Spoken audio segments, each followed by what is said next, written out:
그런데 어제 제가 이게 도착해서 구미 보니까 아주 이 산천도 수려하고 벌써 42만이 되는 그런 큰 도시가 됐다고 그러네요. 그리고 수출도 300억 불 거의 육박하고. 그러니까 저는 경제학자는 아닙니다만은 이 한 개 사실만으로도 이 한국이 이 100년 동안에 어떤 변화를 가져왔느냐 하는 것을 아주 입체적으로 증명하지 않냐 그렇게 생각하고 있습니다. 그리고 또 하나 구미에 와서 안심됐던 건 말입니다.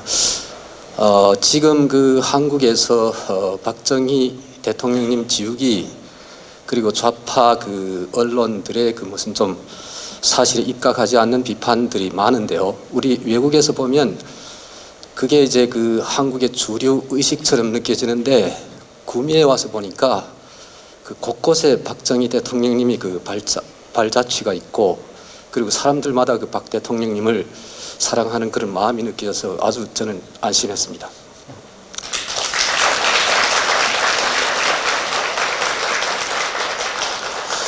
저는 우리 아버님이요. 제 개인 소개 좀 잠깐 하겠습니다. 우리 아버님이요. 대구 부근의 출신입니다. 그래서 저희들은 중국 만주에서 저는 태어났고요. 우리 아버님이 16살 때 집에서 결혼 빨리 시켜서 그래서 부인이 싫어서 가출했다고 그래요. 그래서 이제 그러나 저희들 마을은 한국에서 집단 이주해 온 마을인데 모든 게 한국 이 풍습대로 생활하는 곳이에요. 그래서 저는 이 어릴 때 어른들 저보고 네 고향이 어디냐 하면 줄줄 외웠어요. 저는 경상북도 영일군 기계면 이렇게 얘기했거든요. 그랬던 곳이 제가 이제 여기 와 보니까 아주 가까운 곳에 있다는 그걸 느끼고 아주 감회가 깊습니다.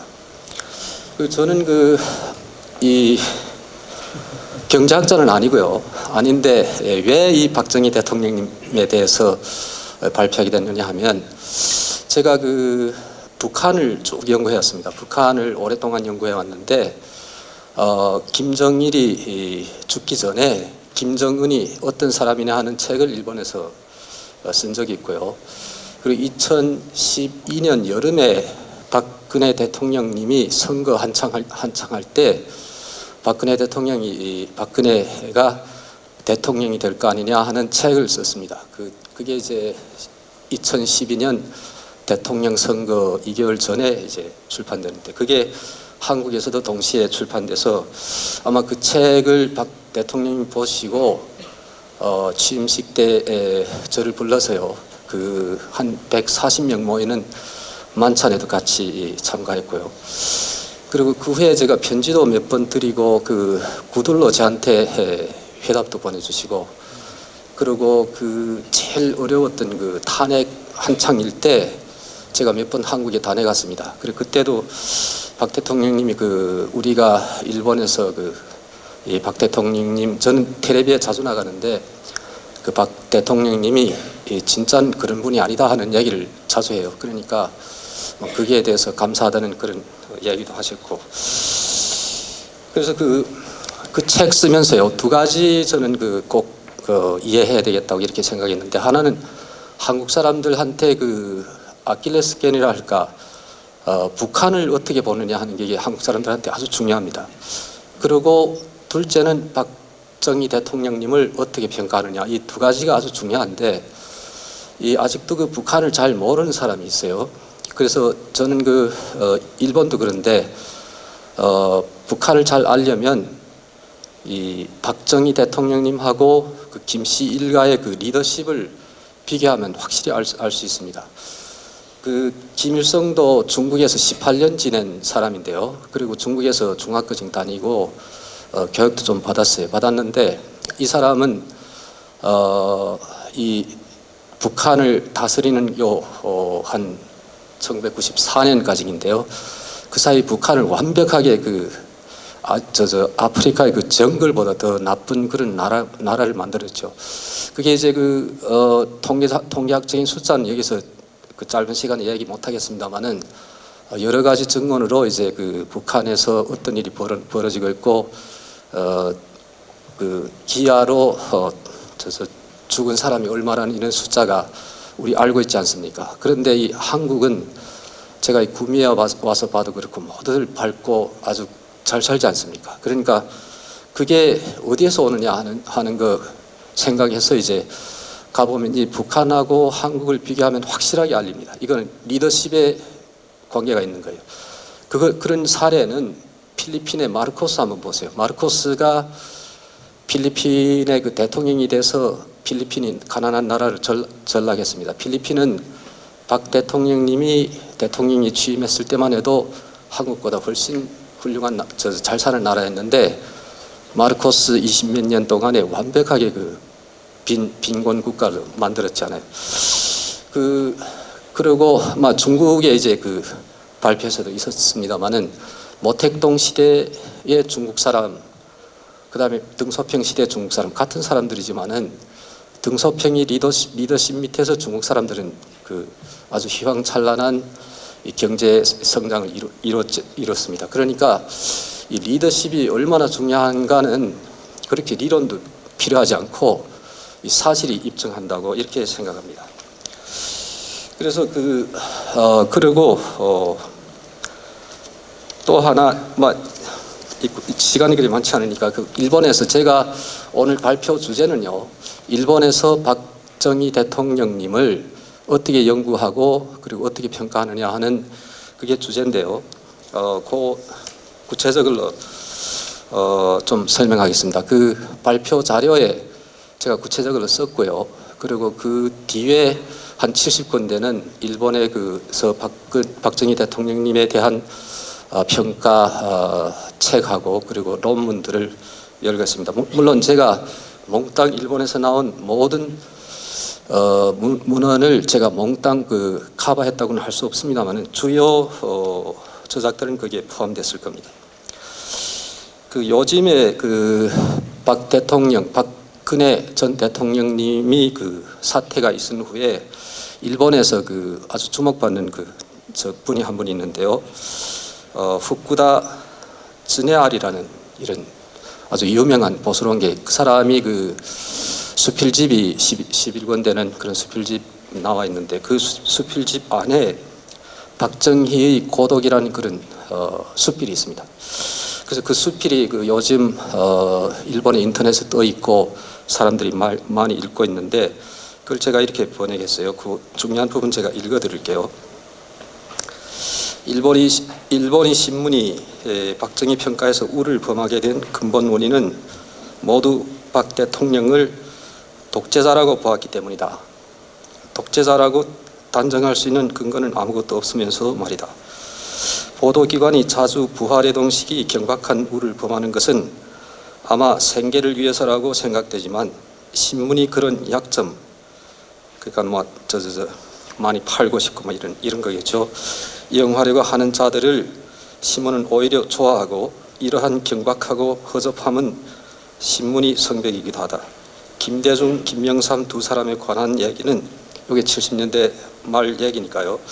왠지 신바람이 나서 떠들어대고 눈을 밝힌다. 이러한 작태는 가관이 아닐 수 없다. 일본의 신문은 지금까지 자기 머리로 박정권을 비판한 적은 한 번도 없다. 이거는 70년대 말인데 일본에서는요 이 박 대통령님이 서거하기 전에는 좀 진보 자처하는 그런 신문들이 한국은 경제 성장은 했지만은 민주화를 제대로 하지 못했다고 그렇게 비판하고 그거를 이 사람이 역으로 비판한 그런 문장이에요. 그리고 이 박정희 대통령님이 평가에서 세 가지가 아주 중요하다고 생각해요. 예를 들어서 5.16 군사혁명을 왜 일으켰느냐, 여기에 대해서도 이 사람이 이렇게 했어요. 그 이전이 이승만, 윤보선 두 대통령 시대는 민생이 안정되어 있지 않았고 재계 정계는 너무도 부패해 있었다. 그러나 박정권 지하 한국은 눈부신 근대화를 실현해 가고 있었는데 일본의 신문은 한 번도 그 사실을 잘 전달하지 않았다. 이렇게 얘기했고요. 그래서 그때 왜 5.16 혁명을 일으켰느냐 하는 그거는요. 제가 그때 쓴 책에서 이렇게 인용했습니다. 그 1963년 여름 10월에요. 박정희 대통령님이 군복 벗고 그리고 대통령 선거에 나가는데 그때 그 야전군 관할 그 군인들 앞에서 연설합니다. 그 연설의 한 구절 제가 읽어드릴게요. 그때 이런 구절이 나옵니다. 국정은 문란을 거듭하였고 우리가 부르짖던 자유민주주의는 한낱 장식에 그쳤으며 도의 타락과 사회 혼란은 극심하고 부정부패 독재는 민주주의 형태나마 그 존립을 위태롭게 했습니다.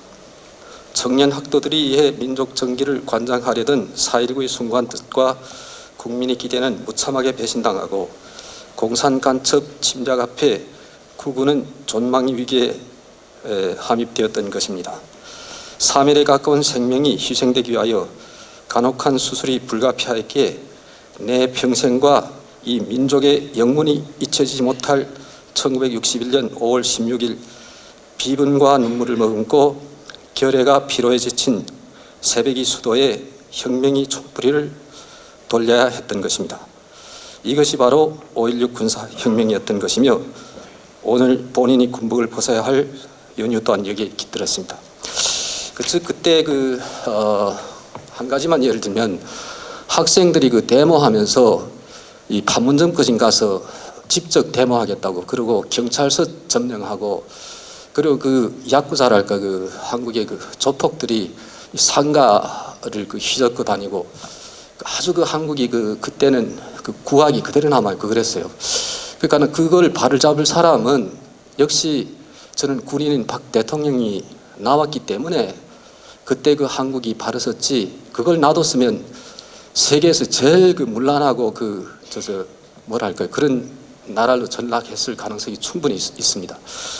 그래서 지금 그 상황하고 박 대통령님 그때 그 혁명을 일으켰던 그 상황하고 비하면 많이 차이는 나 있죠. 그 한국이 구석구석 보면 잘 돌아가고 있는데 그런데 지금 그 한국 현 정부가 하고 있는 작태나 이런 걸 보면 믿어야 할 언론도 믿기 어렵고 그리고 검찰도 그렇고 그리고 법원도 그렇고 이런 상황은 물론 이제 호전되겠습니다만은 그 당시 5.16 일으켰을 그 61년이죠. 그때는 그 법을로 다스릴 수도 없고 그러니까 그 박정희 대통령님이 나섰다고 저는 그렇게 이해하고 있습니다. 그러니까 그 상황 저는 역사가 전공인데 그 역사 현장에서 그 사람들이 어떻게 행동했으며 왜 그렇게 했는가를 좀 깊이 생각해 봐야 한다고 저는 생각합니다. 그리고 그 다음에 시간 곧 끝내겠습니다.